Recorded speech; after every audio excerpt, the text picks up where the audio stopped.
Hi, my name is Laurelee, and this is It's Not About Food. So it's not about food, and it's not about weight. What is it about? Everything else, because it's never ever about food or weight, never ever, not even one time, not ever, ever, ever.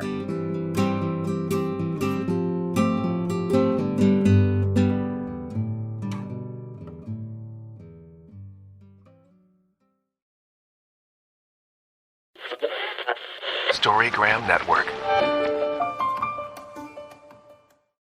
Hosting for this podcast is generously provided by Transistor at transistor.fm. Hello, everyone. Welcome to It's Not About Food podcast. And today we're talking about the card Body Wisdom. And the front of the card has the goddess standing rooted in the earth, really strongly into the earth. And what's growing through her is a trunk of a tree, and then it's going up over her head and her shoulders. And it just is a very powerful image of her being rooted in her body and in the earth's body. And the deer, power animals looking on and also being rooted onto the earth. And the back of the card says, Body wisdom is the inherent wisdom we each hold within our own bodies that tell us what we need physically, emotionally, and spiritually.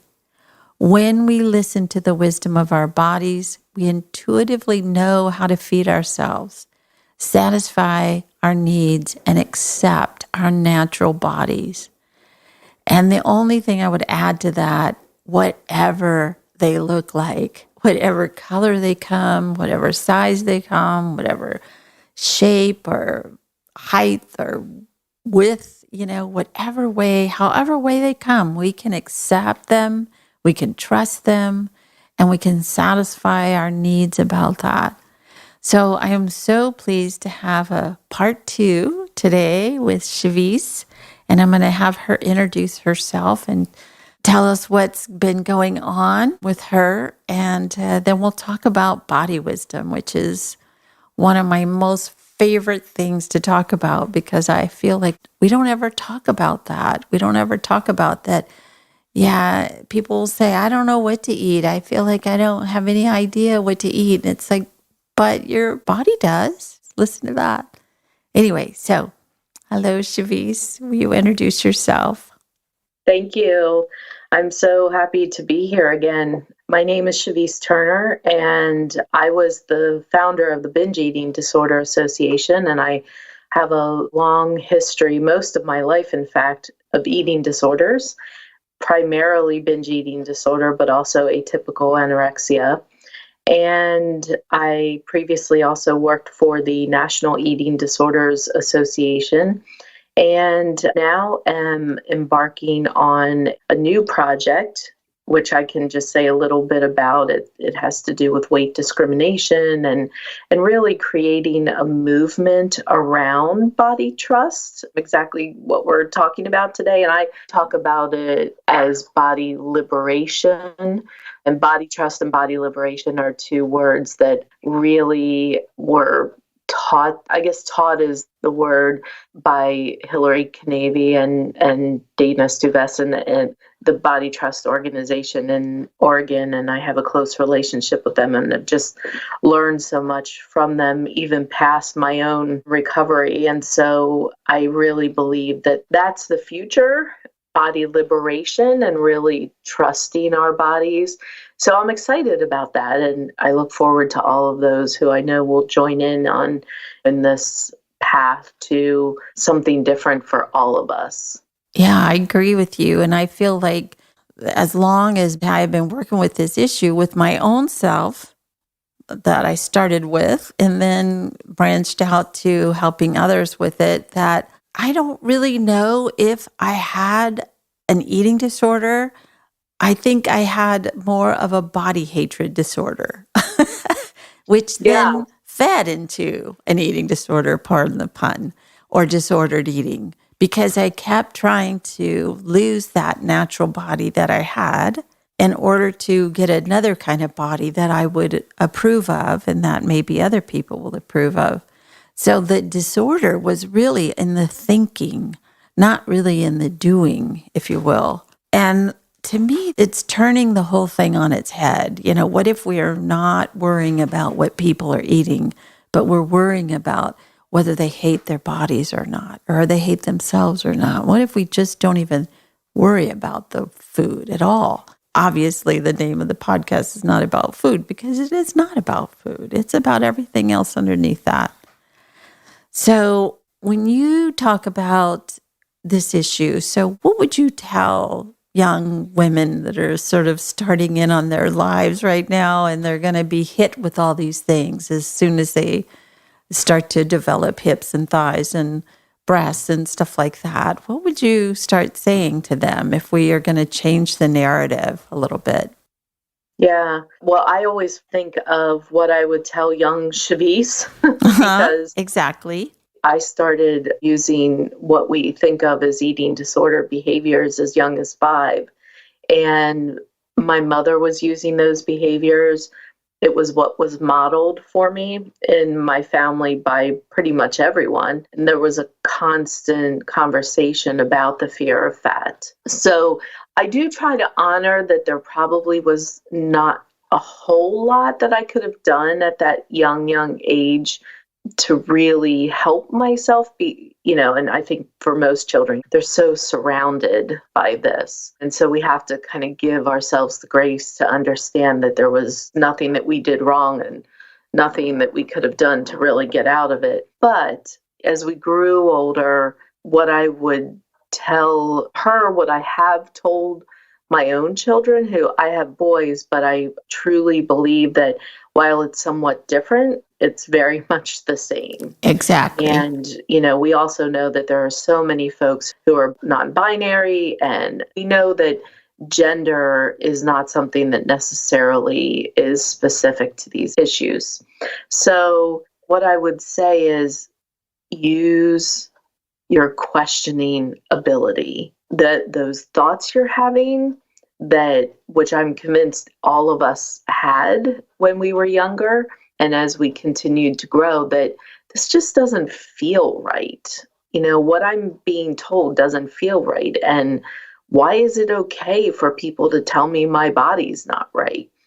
Why isn't my body okay? Right. This is how it is. Wait, why are they telling me that I must be doing X, Y, and Z in order for my body to look like this when I know I'm not?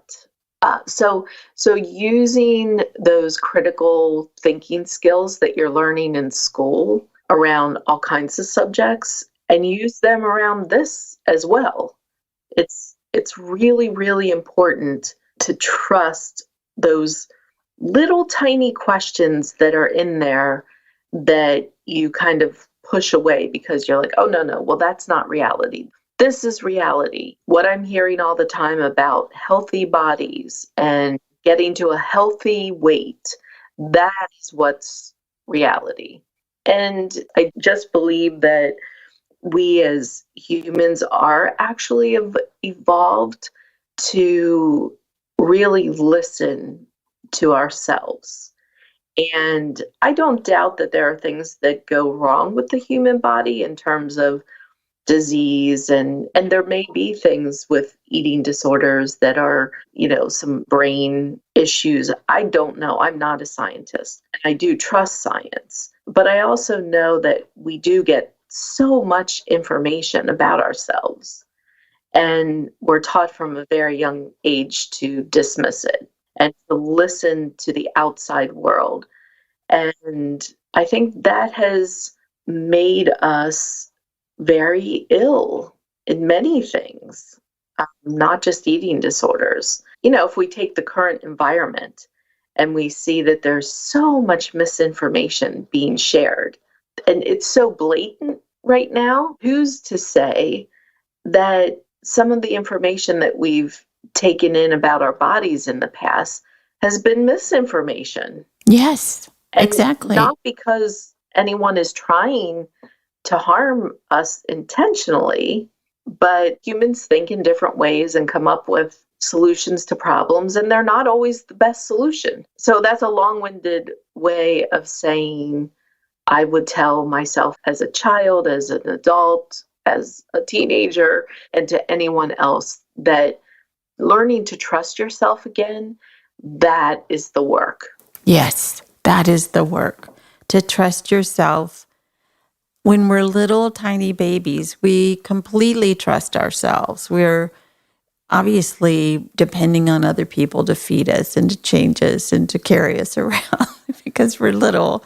But watching a baby know exactly what it wants to eat, when it wants to eat, how much it wants to eat is phenomenal if you really look at it. It's sort of like they are so much wiser than us. I've had my own child and I've had grandchildren, and as little as they are, they know exactly what they want to do. And we're trusting that for a little kid. But then why don't we trust them when they're 5 or 8 or 10 or going through puberty at 14? Why do we think, oh, they've gotten completely away from their natural bodies? No, they're still in there. It's us that have gotten away from the trust that they know.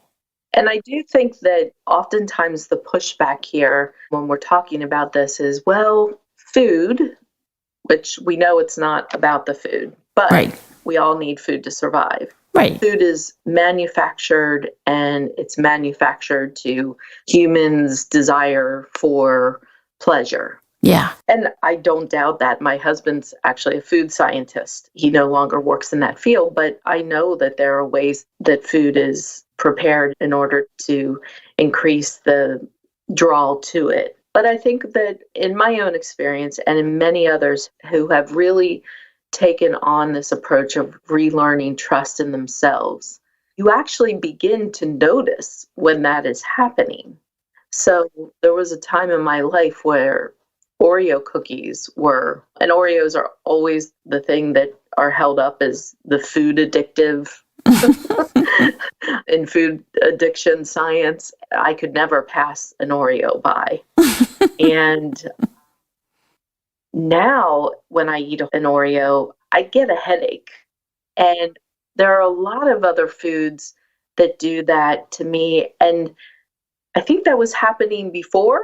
Yeah. But I was convinced that I was so drawn to that food that I needed it. Yes.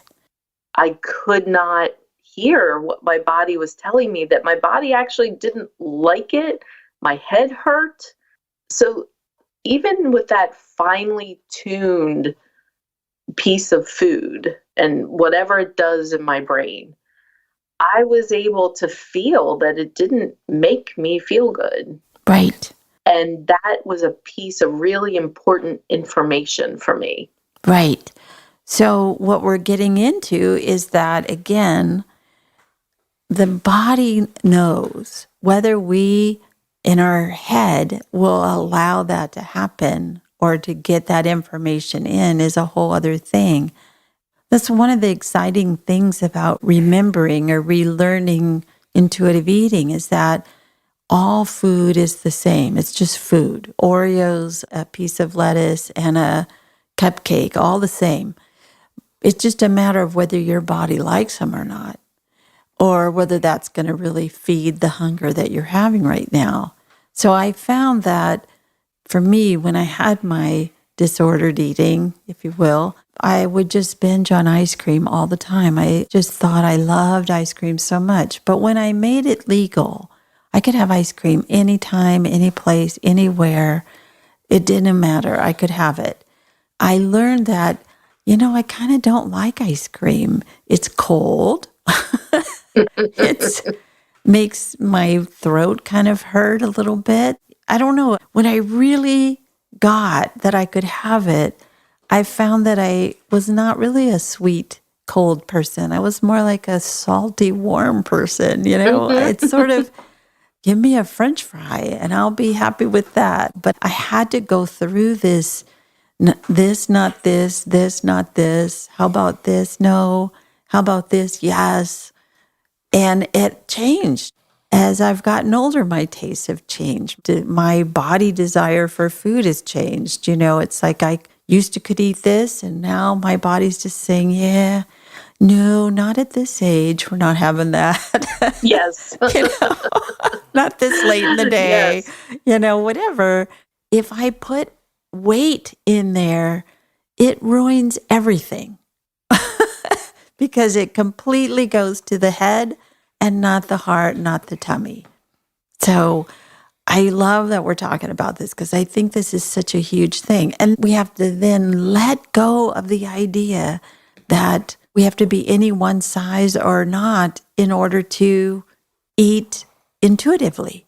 There's just no way to eat intuitively and still have a diet mentality.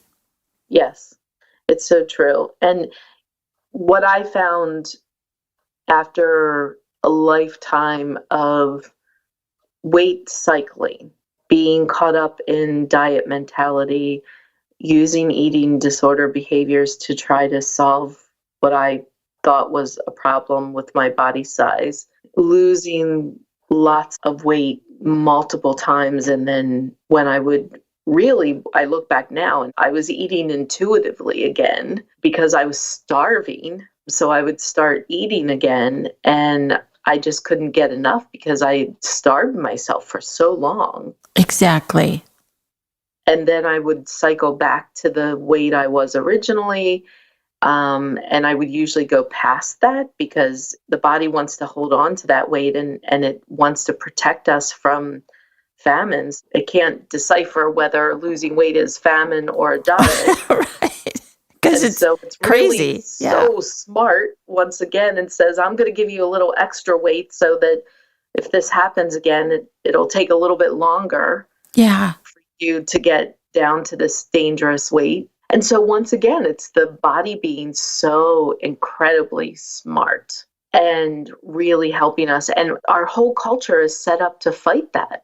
Yeah, it is. And when you think about people say, well, I used to look so much better. I used to be so much thinner when I was younger. Well, I used to wear diapers as a child, but I don't do that anymore. I mean, not yet. Maybe I will in a few more years. But yeah, we shift and change. Our bodies shift and change. We're not going to be I don't mean to brag, but I wear the same size earrings as I did in high school. I mean, there's a thing about, well, I looked so good when I got married 45 years ago. Sure, all of us did. Oh, it's so crazy. Yeah, it's really sad that we can't embrace each stage of our lives and where our bodies are and what they're showing. And we live in such a youth-focused, thin world. When you really start to think about it, it's sad because it doesn't honor what the body has been through and what it's done for you. No, it doesn't honor it at all. It's just we're still mad at it. Yeah, exactly. And I do want to acknowledge that there are bodies that are not working for people, that there are disabilities and there are incredible hardships that people are experiencing. And those folks have these issues as well. So it can be a very complicated relationship that we have with our bodies. Right. And why? Why has it gotten that way? And for me, I always think follow the money. We have been taught to have a complicated relationship with our bodies, that our bodies are like, what? I'm okay. What's the matter with you? Well, we've put money into there. We've put that we should do this or should do that. We compare ourselves not only to each other, but to ourselves as we were younger. And again, we live in a racist, sizist, sexist, ageist society. And it's all about you need to look younger. You need to not be this color. You need to not be this person. You need to be something different. Right. And I think through the years has become increasingly difficult for men as well. And I see my own husband, he has a metabolism and genetics that he just was extremely thin as a young man, which he wanted to be a bit bigger. And now he's just so average, in every way in terms of his body. And yet I see him struggle with that sometimes. And I think it's just odd. And I have other male friends who are balding and they might have a little tummy or whatever. And it's the same thing. They're feeling the pressure as well. And that's really sad when no one is exempt from this pressure. Right. Exactly. No one is exempt. And you're lucky enough to live to be an older person. Yes. We should be there instead of, yeah, but look, everything's sagging. Of course, everything wants to return to Mother Earth. Yeah. So it's all falling down much as it can. And I don't know, we're just so insane. And if we do start to get saggy, then you can get this magic cream, or you can get this surgery, or you can eat better, whatever that means. Yeah. So what are you running up against in the bigger world of this idea of health at every size? That no matter how you come is fantastic. You get a seat at the table. How's that showing up with you on a national level? Right. Health at every size really began many decades ago when some of our foremothers were really at the beginning of this work and noticing what this culture was doing to, their focus at that time was on women, and they, much like the feminist movement, were not exactly intersectional, but it was the beginning work. And looking at what if we thought about this differently, instead of starting with your size is wrong and therefore we're going to fix that in order for you to be healthy. What if we kind of flipped that on its head and we said, look, let's look at how we can be healthy in whatever body size you're living in now. Well, I don't think I know, as the movement has evolved, what health at every size means is really a very personal thing, that not every, or really any body is going to be 100% healthy all the time. We're all going to be dealing with different things over the lifespan, and that includes mental health, of course. And so we all do the best we can. We engage in the health behaviors that we're able to and find ways of living and surviving that work for us. And I think for many of us with a history of disordered eating, which in reality is pretty much everybody. Exactly. But there are some of us who have taken that to another level where it becomes a very serious mental health issue. It is going to be individual, but it is sustainable over the lifespan. Whereas diets and constantly changing your body is not sustainable. We all know we do it for a while and then we can't continue anymore because it's just exhausting and it ruins our mental health. So health at every size, and it's really important that this is not health at any size, Right. which actually could mean the same thing, but Sure. So many people get it mixed up. But it's health at every size, that every size that anyone is at, that they can pursue health behaviors to the extent that they want. And we know, especially in some folks who are poor, who don't have access to good food, they don't have a choice to pursue what are deemed healthy foods. So there's a lot of cultural influence and economic influence and so forth. And there are people out there who really, for some reason, find this threatening. And it goes against how they perceive the world. I'm not quite understanding how you can't want health for everybody, no matter what size they're at, and give them the freedom and the liberty to pursue that. But there are folks who are threatened by it. And honestly, I think it's people that really just don't understand the tenets and what it's about. And it is a social justice issue because it is about access to food and care and rights for everyone. Right. And I think there's a contingency of folks out there that are really more interested in protecting their own, what they currently have, and not interested in opening that up and sharing with the broader community. So it does become political. And I, in fact, believe bodies are political. I believe everything is political. I have a political science degree. Yeah, And exactly. the definition of politics is who gets what. And so in my brain, everything is political. Right. It's And true. I'm not ashamed to say that. I mean, my right to want to listen to my body and take care of it the best I possibly can, and I have a whole ton of privilege, that's political because there are people who don't want my body to be the way it is. I'm taking that for myself, and in some groups, that is a huge issue. Right. Well, it's sort of like how we evolved, hopefully, that we don't say out loud how much we don't like people of color. And so we don't say that. And we don't say anything about people who have handicaps. And we don't say anything about different things. But we can still say, oh, that person is so fat or so not okay, however way they look. And Right. that's still our last ism that we're holding on to and being okay with saying it out loud. And there's movies where the one-size person will be like the brunt of all the jokes. Mm-hmm. It just drives me insane. And I think, why are you laughing at this?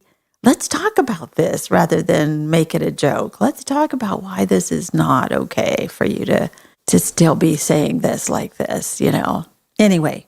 I do think it is important to acknowledge that at the intersection of that fat phobia is way out in front. It is one of those things that we feel like, okay, we have carte blanche to make these jokes out in the open and so forth. And yet we know that the racism and the ableism and all the isms are right there intersecting with the sizeism and the fat phobia. And so they're all still very much there, but we're just not, most people are not putting them out there in the way that we talk about fat phobia. But there is a movement underway. Yeah, exactly. We're taking back the word fat. I identify as a fat woman because I am. And I don't want to put a negative connotation on that word. I am fat, and there's nothing negative about that. Right. It's sort of like in the 80s when gay people took the word queer. We're queer, we're here, get used to it. I feel like we have to say it's very much exactly the same thing. Yeah. Mm-hmm. Mm-hmm. Well, I so much appreciate you being on once again to talk about this extremely important and hard to get your head wrapped around for most people in the culture. I'm really happy that you were here and talking to me today about body wisdom, and the body gets to do what it wants to do. I just feel like free willy, free the body, let it be, worry about your own later, but like let your body be whatever it wants to be. It'll be so much happier. Well, I will read body wisdom. Today I will practice trusting in the wisdom of my body. Wouldn't that be the greatest thing if we wrote, okay, today I'm just going to trust my body. I will listen to my body when I am hungry and full, listen for what my body wants and needs, and trust the intuitive voice of my body. So I really appreciate you talking today, and I'm excited about wherever it is that you're going next with your little path that you're on too, your intuitive path, and appreciate you being here today. Thank you very much. Thank you for listening. And be sure and follow me on Patreon, Instagram, Twitter, Facebook, and itsnotaboutfood.com. Thanks.